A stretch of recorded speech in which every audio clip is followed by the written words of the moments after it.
How to use Gmail offline feature. First, you want to simply open your Gmail on your web browser over here and on our desktop site as well. If you want to turn on your desktop site, you want to simply tap on three dots over here and you want to simply turn it on from here. Tap on this desktop site option and you'd be able to open your desktop site. After that, you want to simply pinch and zoom on it a little bit and tap on settings, and here you want to simply tap on see all settings.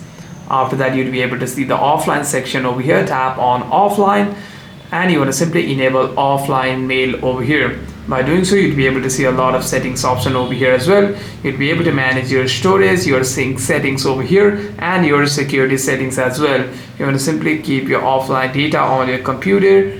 After that, you want to simply tap on save changes, and by doing so, you would have successfully turned on offline mode on Gmail over here. Hope this video was helpful, and if you have any further questions, make sure to leave a comment down below, and I'll see you guys on the next one.